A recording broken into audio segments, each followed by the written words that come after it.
Welcome. This is David Boles, Human Meme. Today's topic, Freedomland, white flight, and how the Bronx turned. Freedomland, USA. Sounds like a great name, wonderful place to visit, right? And you would have been right. From 1960 to 1964, Freedomland, as it was commonly known in the Bronx, New York, was a grand entertainment haven in the Baychester area of the Bronx. Freedomland had amusement rides and games and food as you traveled through all the different cultures that made up the United States of America. Freedomland was an idealized experience of what a true melting pot the United States had become. And yes, I always say melting pot, because that is what we are. We are all melted into every part of each other. Even though some prefer today to say America is more like a tossed salad. And that, my friend, the tossed salad sayers, I argue, is a little racist and sort of divisive. Because a tossed salad suggests separation. Together. You're carrot, I'm a bit of romaine, and while we taste great in the same bite, we'll never be in the same mouthful. And that is not the us of us. We must become each other as part of one, melted, to survive every bubbling and burn. Freedomland was developed by the Vanderbilts and the Zeckendorfs. And the cynics among us know those real estate moguls wouldn't be long for the entertainment and game business. And they were not. Freedomland closed in 1964. Because of impending competition from the 1965 World's Fair in Flushing Meadows, Corona Park, in the borough of Queens. And that World's Fair was still a world away in a different borough and wouldn't begin to compete with Freedomland, USA, for another year. But, the reasoning goes, Zeckendorf and Vanderbilt conspired to build Freedomland just to test the robustness of the former Baychester marsh to see if it could withstand heavy load-bearing buildings, so that they, one day, might erect giant public housing complexes, using tax abatements and other incentives to build themselves even richer. And especially in New York, land development is a patient, long-curve game. And Vanderbilt and Zeckendorf played it well, as they tore down Freedomland, USA, to build Co-op City in the Bronx, a series of massive housing complexes in what was once the old Freedomland parking lot. And so the rides and entertainment essence of Freedomland became the new Bay Plaza Shopping Center. And that is where all the new Co-op City residents bought all their living goods. It also appears that approving the building of the Co-op City complex was a last gasp effort by famed New York City planner Robert Moses to stave off white flight from the Bronx and to preserve a middle class with a nice place to live. And Co-op City was interesting. It was sort of built as a tribute to French architect Le Corbusier. And you can listen to our Brutalism podcast here on Human Meme for more information about Le Corbusier's philosophy of urban systems.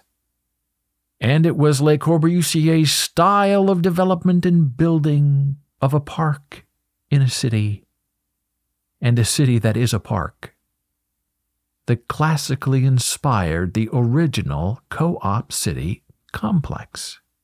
Then, several years ago, Co-op City, out of money, no support from the state or city, bankrupt and unable to afford basic infrastructure maintenance of its parking garages, razed all the green, hilly areas and the wild parks, and turned them back into what they once were: a giant asphalt parking lot.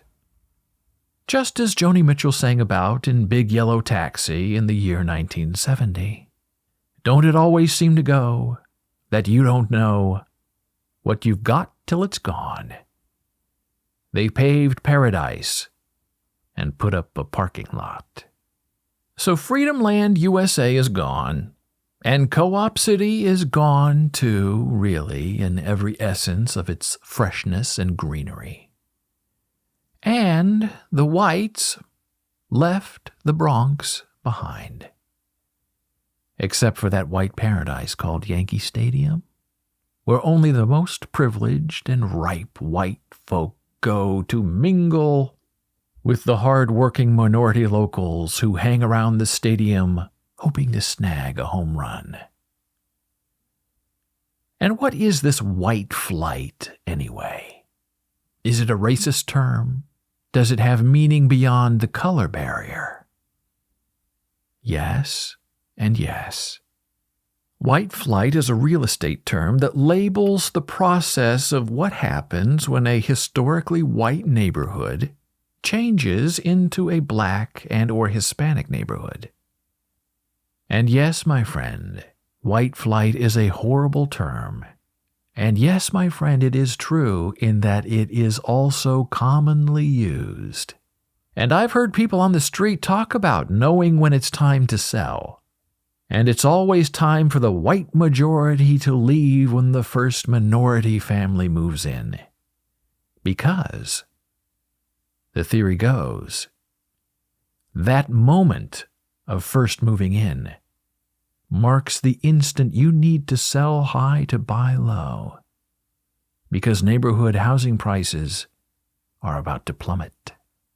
When my wife and I first moved to New York City almost 30 years ago, a German real estate agent was helping us find an apartment.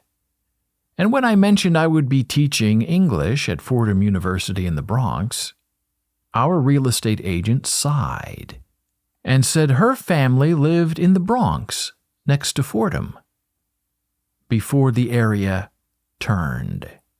And because I was a bohunk, a fresh rube from the Midwest, who hadn't really met a lot of minorities in my lily-white lifetime of then 23 years, I asked our agent what she meant by turned, and she told me.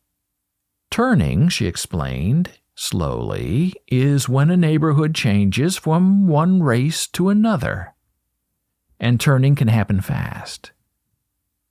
So if you're of the race being replaced, it's always best to be the first one out instead of the last one in. Because once you become the new minority in your old majority neighborhood, you'll never earn back the land value of your original deed. Our real estate agent went on to say the Bronx started turning from white to other colors in the early 1970s. And that's when her family got out and moved everyone to Long Island. And as time has passed, I've learned that race and regionality in neighborhoods are all marked negatively in some way by culture or color or the brutal memes of discrimination. And that's just the way it is. Because money is power, and influence isn't cheap. And so our real estate agent finished our real estate tutorial by saying there's a reason Fordham University is called the jewel of the Bronx. And she continued, that's because Fordham is the only thing of value left behind in the Bronx. Now, we may not like what the real estate agent had to tell us, but would she have been that blunt and brutally honest if my wife and I were not white or of Irish and English descent? And yes, she did ask our background. She probably would not have told us a thing. And that's why we need to let people speak their real, uncensored minds in mixed race and mainstream company. Because we must know who people really are, and we need to know what they truly think, so we can know their demons as well as we know our own. And today, 30 years after that original turning conversation about the Bronx, if you want to move into a brand new apartment complex and pay $3,000 a month for a studio apartment in New York City the size of a small Midwest closet, and building management will want your bank statements, verified employment history, a background check, and 3 letters of recommendation. And no, I'm not exaggerating or being funny here. Those are all actually the terms of consideration for some middle-class apartment buildings, if you want to live there. And by that process, you know what is being invisibly stated in that housing application. It is hoop jumping and self-proving via bank account and purity of blood.